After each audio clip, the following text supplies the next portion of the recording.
Hey guys, it's me, Carrie. I feel like it's been a while since we've just kind of shot the shit. And I'm in a mood, so I figured, why not? I actually have my laptop set up in front of me right now, which is something I should have done years ago because I don't have any functional workspace upstairs. My bedroom, I do have a desk. I've had this desk since I was 12, and I know this because I got my entire bedroom set when I was 12 for my confirmation. I was raised Episcopalian, and we did the whole confirmation thing. And I remember my parents saying, would you like to pick out, big girl furniture? And at 12, it was. At 48, not so much. I had to think about how old I was for a minute. So the desk is really small, like my knees bang against the top of it when I try to sit at it. And of course, because I'm the clutter queen, it's piled about 2 feet high. Is that 2 feet? I don't know. About 2 feet high, at least, with, random detritus. So I can't actually use it as a functional desk anyway. So I moved my laptop down here, and here's my laptop. I'm just showing it to you because I have a pretty butterfly sticker on it. Isn't that cute? I got that at the Dollar Tree. It was actually a wall decal, and I liked the idea of putting that on there because it could be removed if I ever decided I wanted to, because I can't even commit to putting a sticker on a thing without feeling like, oh no, what if I change my mind later? And don't mind if I brush my hair a little bit while I'm filming, because obviously it's sopping wet still and I'm in my PJs, and clearly I really, decked myself out for you guys as usual. But at least I took my hair out of its crazy bun. It was up in one of those just weird buns, not like the, sexy librarian that eventually unleashes her bun and, all the guys fall over her. Not one of those kind of buns. But, well, maybe the bun was like that, but I'm not like that. Anyway, besides the point.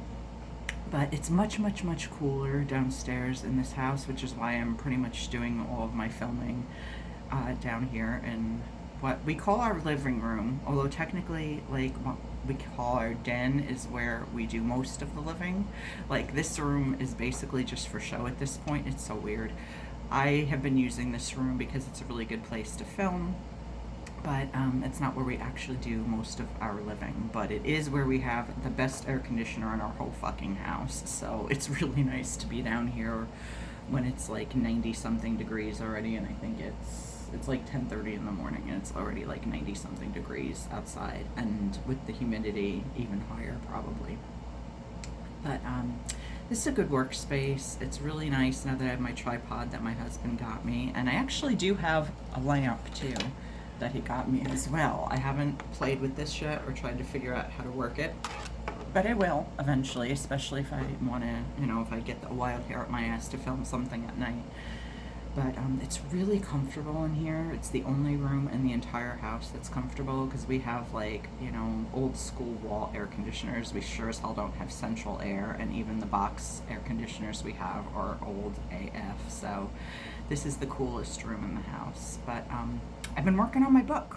I haven't talked a whole lot about my book with you guys, and I'm not really going to talk a lot about it now in specifics, just because I feel superstitious about that. I don't really want to reveal the plot or anything.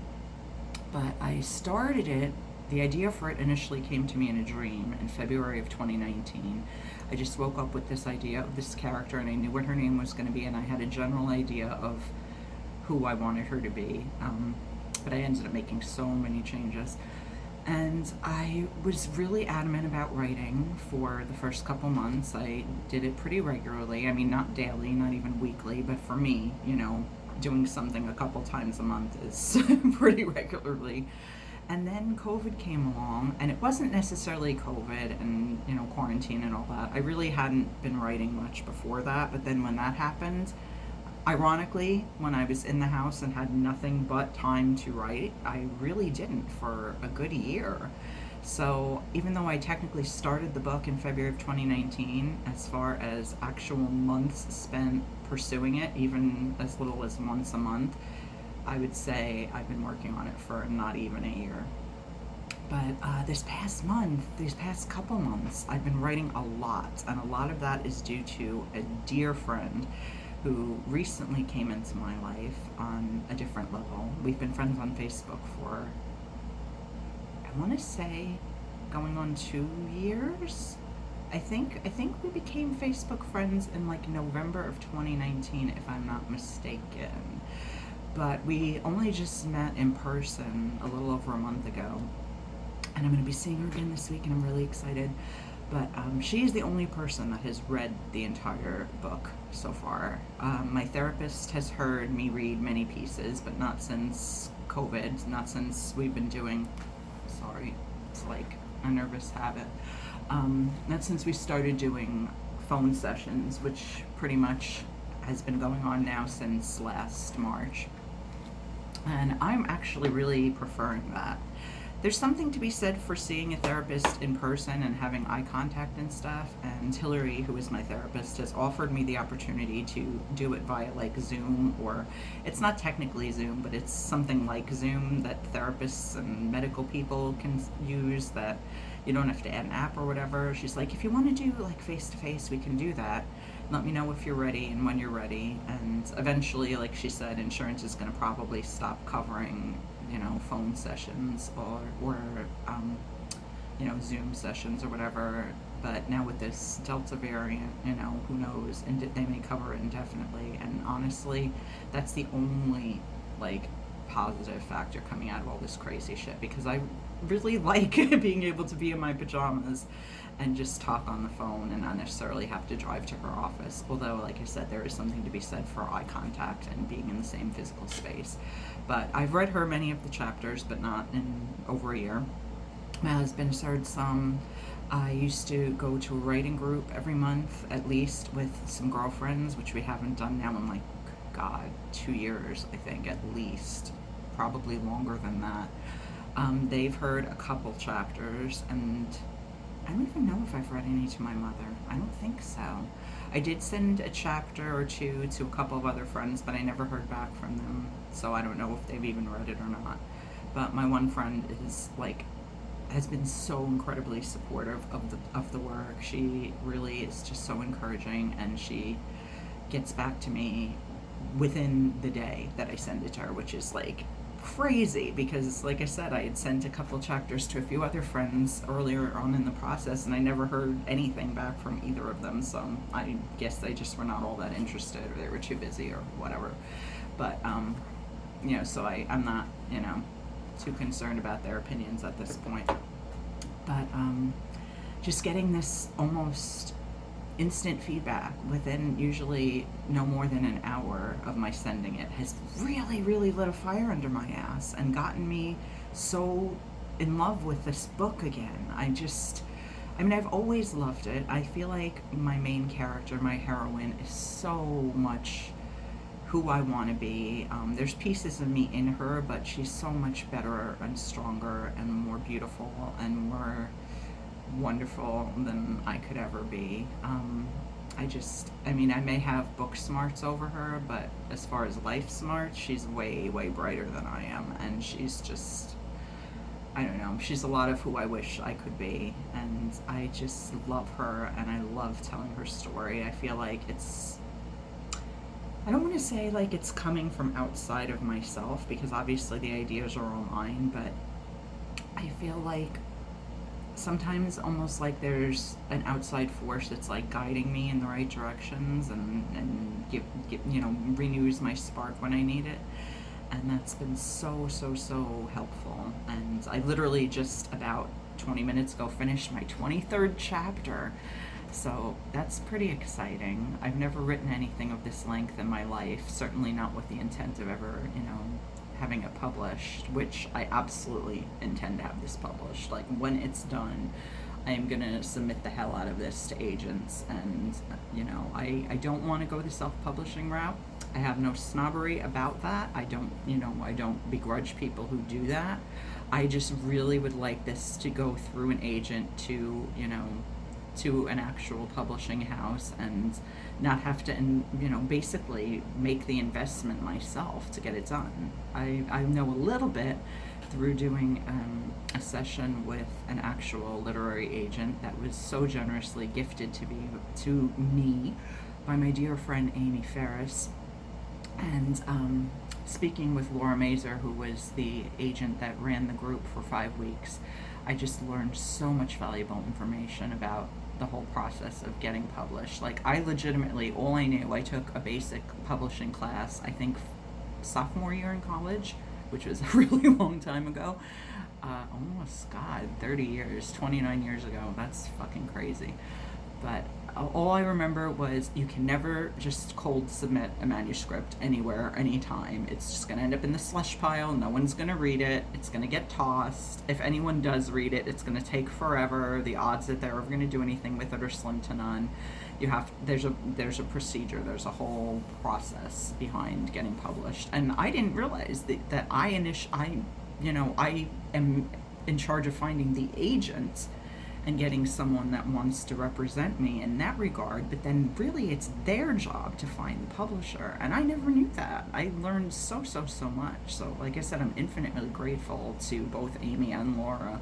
Amy for giving me the opportunity, for giving up her gift, which was basically a session that she won, that she gave to me because she felt that, it would really benefit me, and I will be eternally grateful for that, and all of Laura's wonderful wisdom. I like I said, I learned a great deal from those 5. Actually missed the last session, those 4 sessions that I got to do with a small group in Zoom, and I learned so much, and it really made me feel empowered about the process. So I don't typically have confidence in anything. Wow, that was a loud motorcycle going down my little suburban street. I feel very little confidence about 99.9% of things in my life, but to be perfectly honest, and I say this with all humbleness, and you guys know that I'm not a braggart or full of myself. If anything, I'm my own worst enemy and my own harshest critic. I feel like I really have a damn good piece of writing coming out of this book. I'm really proud of it. I feel like it's a compelling story that's going to resonate with a lot of people for a lot of different reasons. I think it will connect with a pretty wide audience, and I'm really proud of myself for, persevering, but that's why that's part of my name. That's why it's part of this channel. That's why it's been part of it. It actually began as my Twitter handle years ago, PerseveringStar. Did I ever tell you that story? I'm going on rambles, so I probably have, but some of you may not have heard it before. I initially just went by Carrie Murphy on Twitter for years. I had an account starting in like 2009 or something, and then around 2012, I started using Twitter a lot more. It was just kind of something I had in the background and checked every now and then. I'd look at celebrity gossip or whatever, but it wasn't anything I used on a regular basis. Then in 2012, I met an actress and author, and we became friends, and through her, I met a lot of other wonderful friends.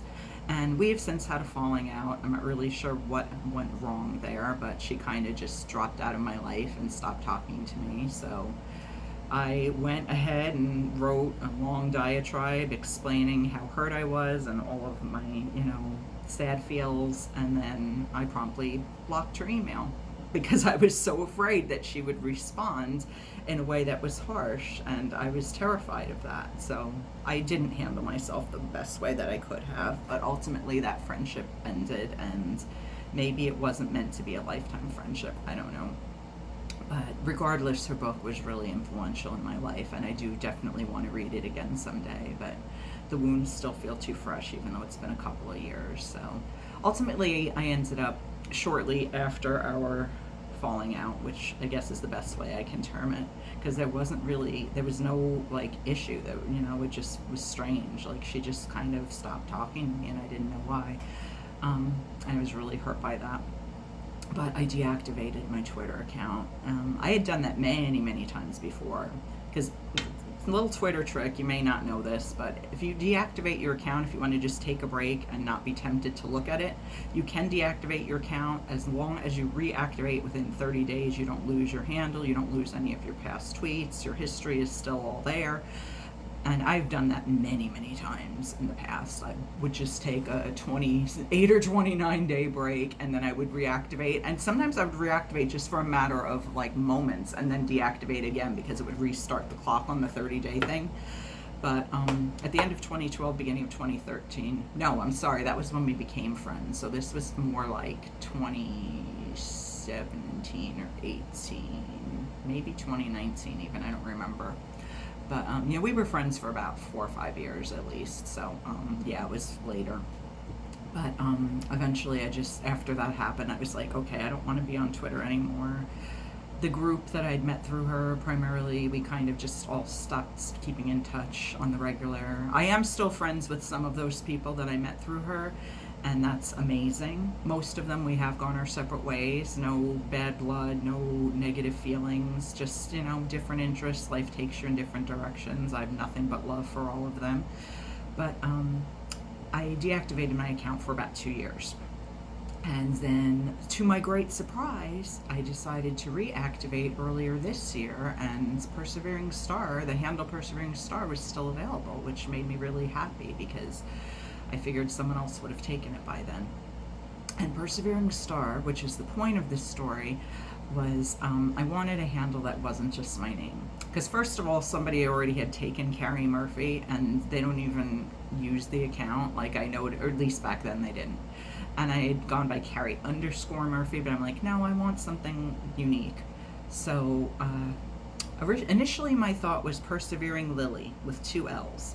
And the reason I picked that is because there is a character in the book called The Hotel New Hampshire by John Irving named Lily. Oh God, I can't think of their last name right now. I'm totally blanking out.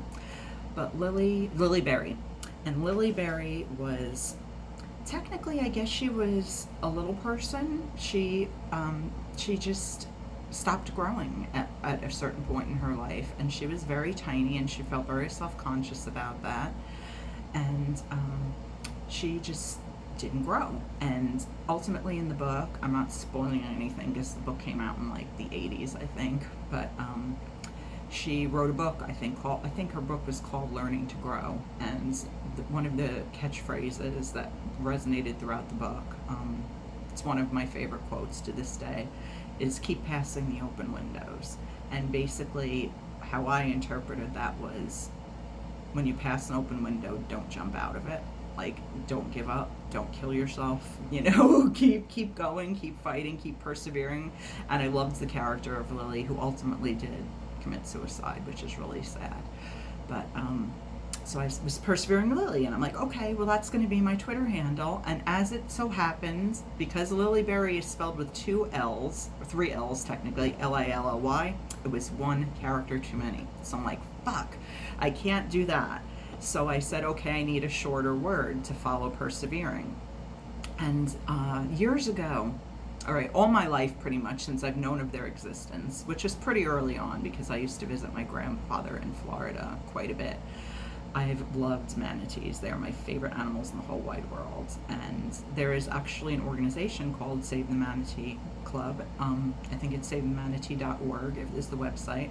And for many, many years, at least a decade, I would donate money to that charity, and you would symbolically adopt a manatee. And the first manatee I adopted was named Star because she had a scar on her body that looked like it was a star-shaped scar.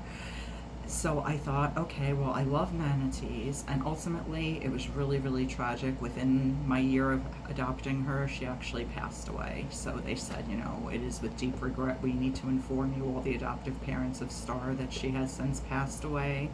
So obviously you can now choose another manatee to be your adoptee to finish out your year, and I was just crushed.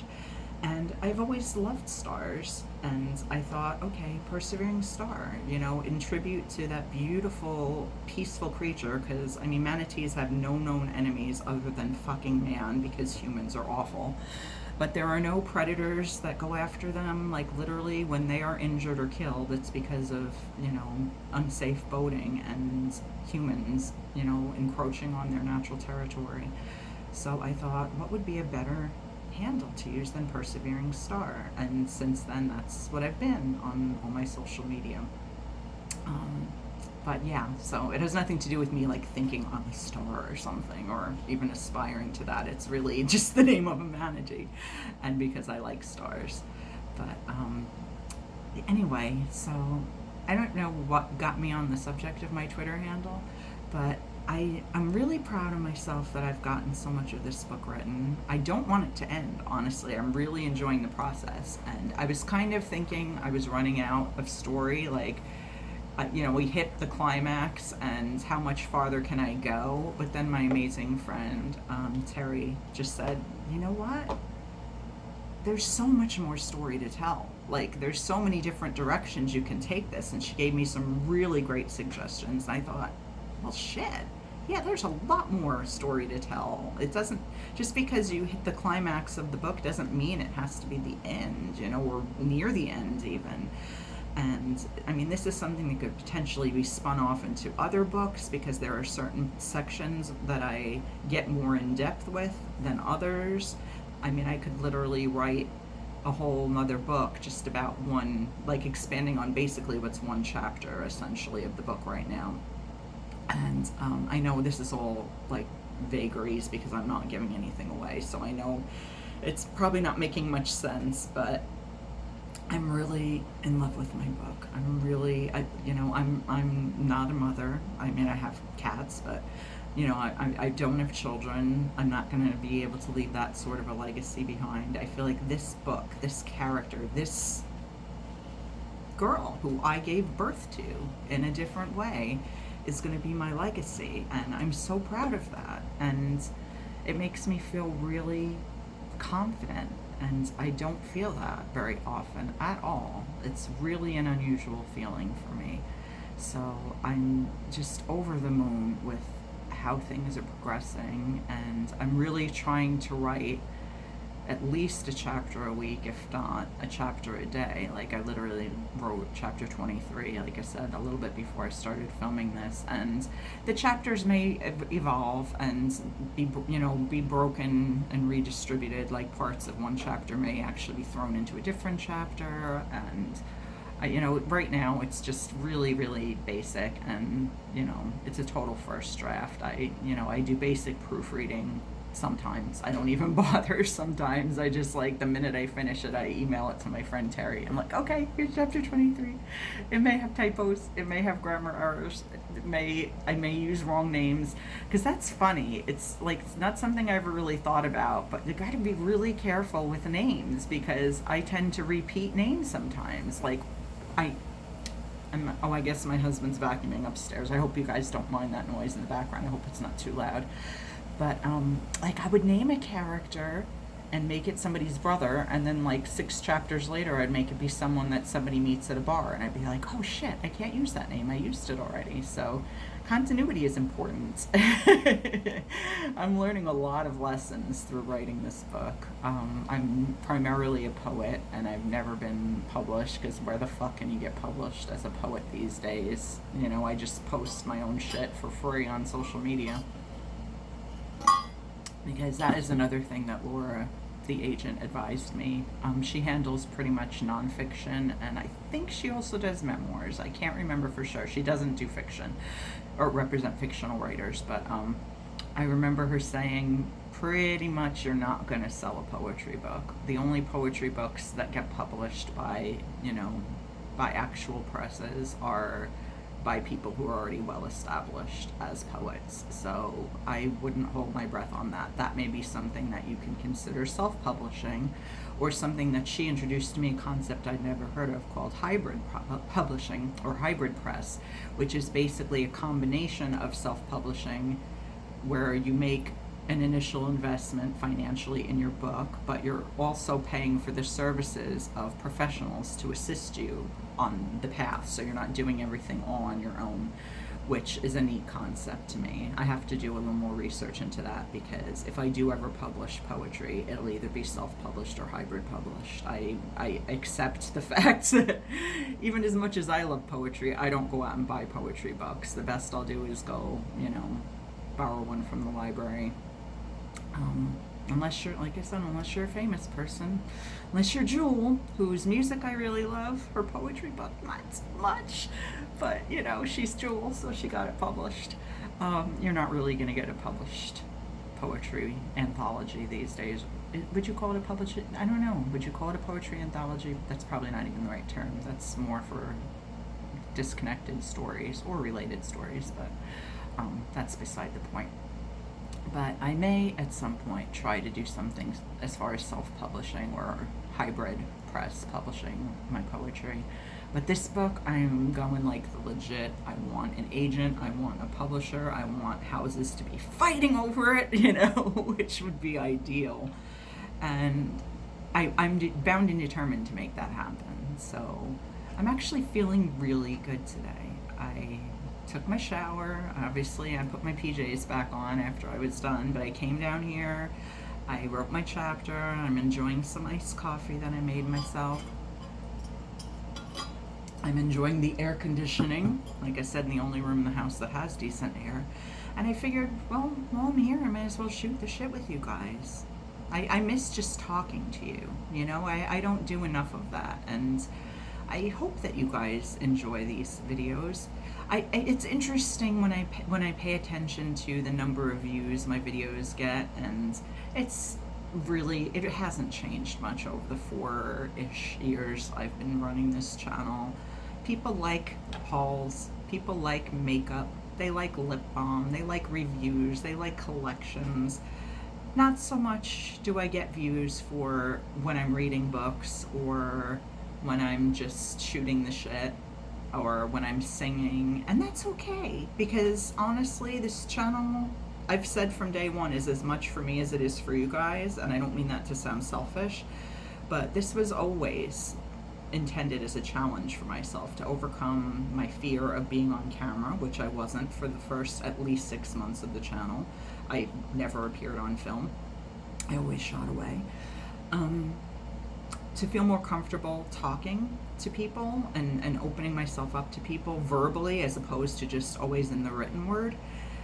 It feels like I'm talking to friends. Even though I'm looking at myself, it feels like I'm connecting with you guys when I do these types of videos in particular. And I really hope that they're somehow meaningful for you guys too. I've gotten some amazing feedback from people who have said, wow, I can relate to what you said, or oh my gosh, you know, thank you for verbalizing the way I feel, because I don't necessarily have the words or the platform to express what you did the way you did.